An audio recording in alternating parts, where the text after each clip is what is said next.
Hi friends, मैं हूं आफ्ताब अंसारी और आप देख रहे हैं द इंडियन लीगल नेटवर्क। और आज की इस वीडियो में हम हिंदू मैरिज एक्ट का एक बहुत ही इंपॉर्टेंट टॉपिक, एक इंपॉर्टेंट क्वेश्चन डिस्कस करने जा रहे हैं। हिंदू विवाह अधिनियम 1955 के अनुसार हिंदू विवाह कब शून्य घोषित हो जाता है, या फिर when a marriage is void as per the Hindu Marriage Act 1955। कब एक हिंदू विवाह को शून्य घोषित किया जाएगा हिंदू अधिनियम के तहत। तो स्टार्ट करते हैं और जानते हैं जो इसमें धारा दी गई है हिंदू विवाह अधिनियम 1955 की जो धारा 11 है वो क्या कहती है। ठीक है, तो इस अधिनियम के शुरू होने के बाद अनुस्थापित कोई भी विवाह अकृत और शून्य होगा, और किसी भी पक्ष द्वारा दूसरे पक्ष के खिलाफ अगर कोई प्रस्तुत की गई याचिका पर अकृतता तो वो डिग्री द्वारा घोषित किया जा सकता है। ठीक है, और ये भी है कि जो सेक्शन 5 है इस अधिनियम का, उसके जो खंड हैं 1, 4 और 5, इनमें जो शर्तें दी गई हैं कोई उसका उल्लंघन करता है तब भी वो क्या है, विवाह शून्य घोषित हो जाएगा। ठीक है, अब वो क्या क्या शर्तें हैं वो हम एक एक करके देख लेते हैं। तो जो पहली शर्त है वो ये कहती है कि विवाह के समय किसी भी पक्ष का जो जीवन साथी वो जीवित नहीं होना चाहिए, पहली शर्त। जो चौथी शर्त है वो कहता है निषेध संबंध के बारे में, और पांचवी जो शर्त है वो कहता है कि पक्षकार जो है यानी कि जो वर वधु है वो एक दूसरे के सपिंडा नहीं होने चाहिए। जिन तीनों जो शर्तें हैं अगर ये लागू होती है, अगर ये तीनों शर्तों का कोई वॉलेशन करता है, ठीक है, उल्लंघन करता है, तब वो विवाह क्या हो जाएगा, शून्य हो जाएगा। इस पर हमने ऑलरेडी एक वीडियो बना रखी है जिसमें हमने देखा था कि नेचर ऑफ हिंदू मैरिज, ठीक है, जो हिंदू मैरिज की जो प्रकृति है उसके बारे में हमने चर्चा करी थी। सेक्शन 5 to 8 तक हमने उसमें डिस्कशन करा था, तो बहुत इंपॉर्टेंट है वो वीडियो भी। एक बार आप उसको जरूर गो थ्रू करें, उसको एक बार जरूर देखें। आगे देखते हैं, अब देखते हैं हम कि किन किन आधारों पर हिंदू विवाह को शून्य घोषित किया जा सकता है। ठीक है, तो पहली जो शर्त है इसमें, जो पहला आधार है वो है द्विविवाह, ठीक है, यानी कि बाइगेमी। दूसरी कंडीशन है कि पार्टियां जो हैं, वर वधु जो हैं, वो निषेध संबंध की डिग्री के भीतर नहीं आनी चाहिए। और तीसरा जो है कंडीशन इसमें, जो तीसरा आधार है वो ये कहता है कि जो दोनों हैं पार्टियां जो हैं यानी वर और वधु के साइड से जो लोग हैं वो एक दूसरे के सपिंडा नहीं होने चाहिए। ठीक है, अब क्या होता है द्विविवाह वो हम एक बार देख लेते हैं। ठीक है, तो द्विविवाह का मतलब होता है कि जब विवाह हो रहा है वर और वधु का, तो उस समय, जिस समय उन लोगों का विवाह हो रहा है, उस समय उनका पहले से कोई जीवन साथी जो है वो जीवित नहीं होना चाहिए। अगर जीवित है, ठीक है, तब वो क्या है, उनका जो शादी है, जो दूसरी शादी कर रहे हैं, वो वाइड हो जाएगी, वो क्या हो जाएगा, शून्य घोषित कर दिया जाएगा। अब एक उदाहरण से हम इसको समझ लेते हैं। ठीक है, ए और बी नाम के दो व्यक्ति हैं, ए लड़का है, बी लड़की है। ए बी को पूरे रीति रिवाज के साथ शादी कर लेता है बी के साथ, ठीक है, वो शादी माननी जाएगी। लेकिन अब एक और कैरेक्टर हम लेते हैं यहाँ पे सी। ए की शादी पहले ही सी से हो चुकी है पूरे रीति रिवाज के साथ, ठीक है, और सी जीवित भी है। अब वो जीवित है, उसके बावजूद ए क्या कर रहा है, बी से शादी कर रहा है, तब ऐसी कंडीशन में जो बी के साथ उसकी शादी है वो शून्य हो जाएगी। ठीक है, और अगर सी के साथ ए की शादी हो चुकी है पर सी जीवित नहीं है, ठीक है, सी की दुर्घटनावश उसकी मृत्यु हो गई है, ठीक है, वो अब इस दुनिया में नहीं है, तब ए बी से शादी कर रहा है, तब वो शादी मानी जाएगी।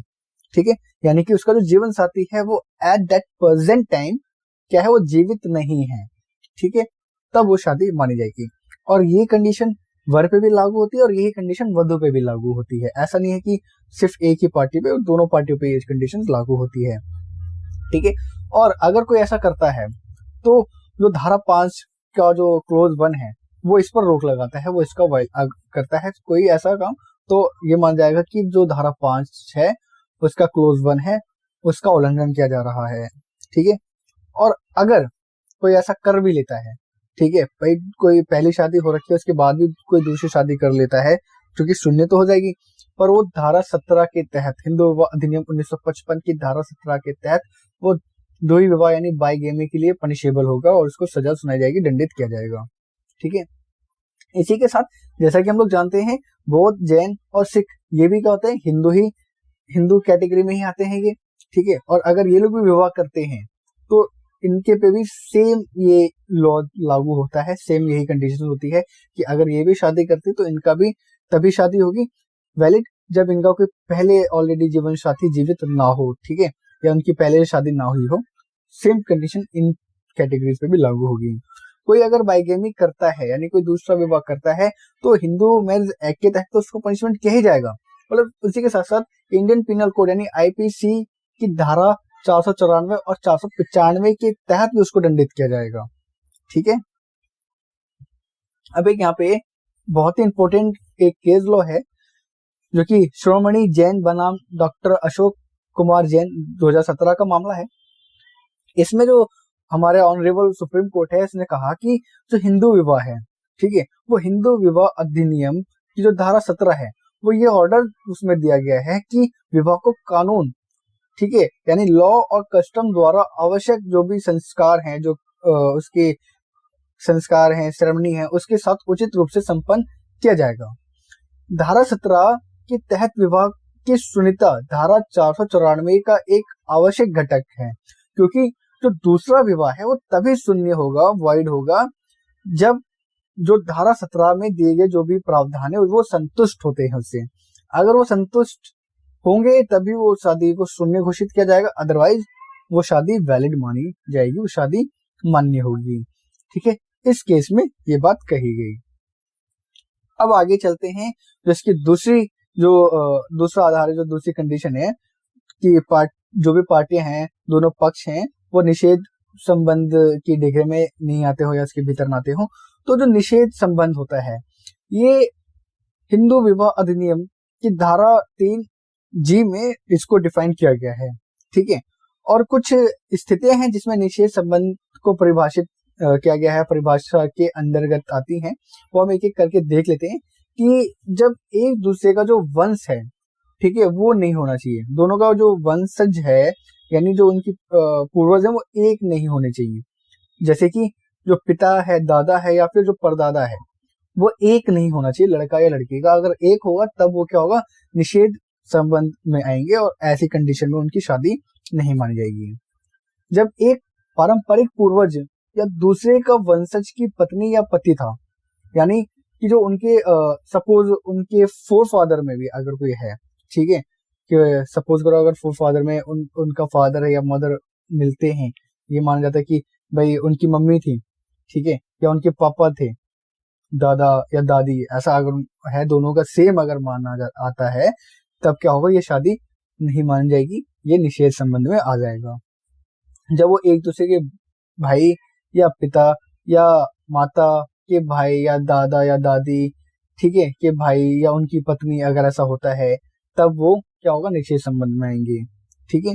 या फिर अगर दोनों भाई बहन हैं, या फिर एक चाचा है, दूसरा जो है वो उसकी भतीजी है, या फिर एक चाची है, दूसरा उसका भतीजा है, ठीक है, तब ये दोनों आपस में शादी नहीं कर सकते। या फिर दोनों भाई बहन हैं, या फिर चचेरे भाई बहन हैं, ठीक है, कजन्स हैं, अगर वो ऐसी कंडीशन होती है, अगर वो इन कैटेगरीज में आते हैं, तब वो निषेध संबंध की कैटेगरी में आएंगे और ऐसी कंडीशन में उनका जो विवाह है वो नहीं माना जाएगा, ठीक है, वो क्या हो जाएगा, शून्य हो जाएगा। और अगर कोई ऐसा करता भी है तो उसको दंडित किया जाएगा धारा 18 के तहत, ठीक है। अब देखते हैं इसका जो तीसरा जो ग्राउंड है वो क्या है, वो है कि पार्टियां एक दूसरे के सपिंडा नहीं होने चाहिए।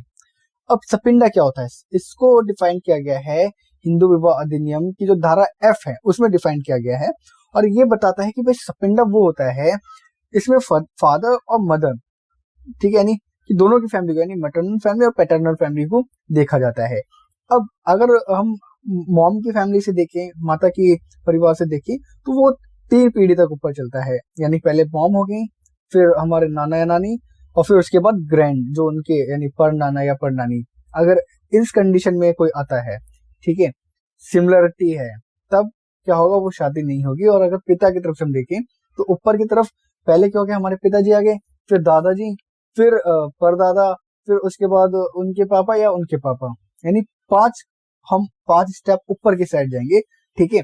और उस स्टेप्स में अगर कोई भी हमारा सिमिलर पैनल हो जाता है, तब क्या होगा, लड़का और लड़की आपस में शादी नहीं कर सकते, ठीक है।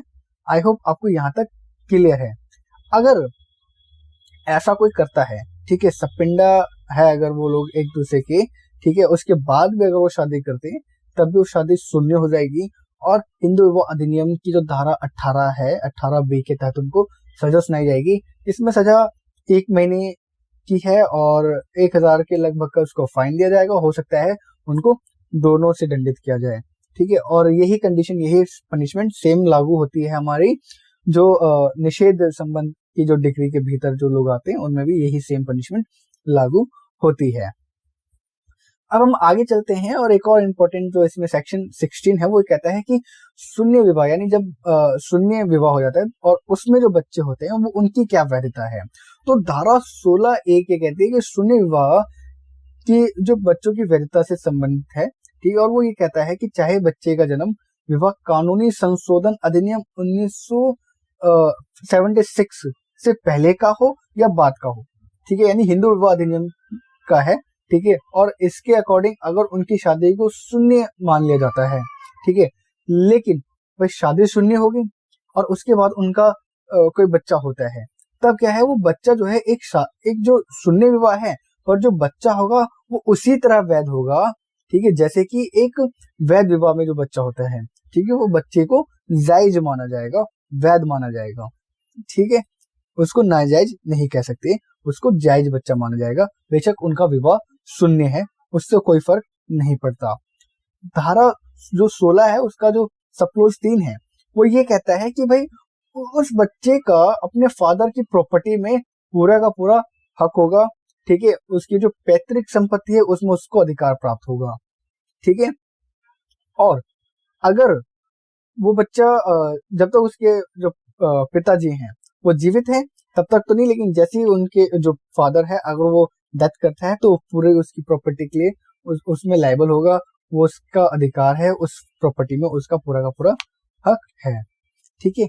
अब यहाँ पर एक लैंडमार्क केस है, बाल कृष्ण पांडुरंग हल्दे बनाम यशोदाबाई कृष्ण हल्दे, 2018 का मामला है। इस मामले में जो मुंबई उच्च न्यायालय है इसने कहा कि एक बच्चे की शून्य विवाह से हिस्से का दावा करने की क्षमता उसके पिता की अलग संपत्ति, जैसा कि अभी हमने डिस्कस करा था, जो उसके पिता की जो संपत्ति की राशि तक सीमित है और वह अपने पिता के जीवन काल के दौरान कोई भी दावा नहीं कर सकता है। जब तक उसका पिता जीवित है तब तक वो उस प्रॉपर्टी में अपना हक तो नहीं लेगा, लेकिन जैसे ही उसका पिता, यानी वो उत्तराधिकार है उस प्रॉपर्टी का, ठीक है, उसका पिता अगर नहीं रहता है, ठीक है, तो वो उस प्रॉपर्टी में अपना हक लेगा, यानी कि पिता की मृत्यु के बाद उसको उस संपत्ति में हिस्सा दिया जाएगा, ठीक है। तो आई होप आपको यहाँ तक सारा का सारा क्लियर है और मुझे पूरी आशा है कि आपने मेरे इस चैनल को सब्सक्राइब कर ही दिया होगा।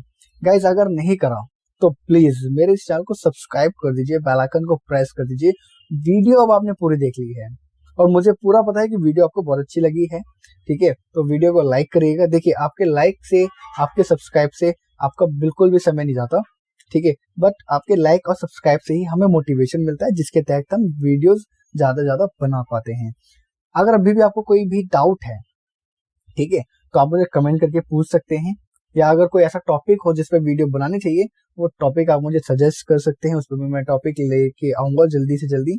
तो आज के लिए बस इतना ही, अब मिलते हैं हम एक नए टॉपिक में, एक नए वीडियो के साथ, ठीक है, तब तक के लिए आप बने रहे हमारे साथ। तो थैंक यू सो मच।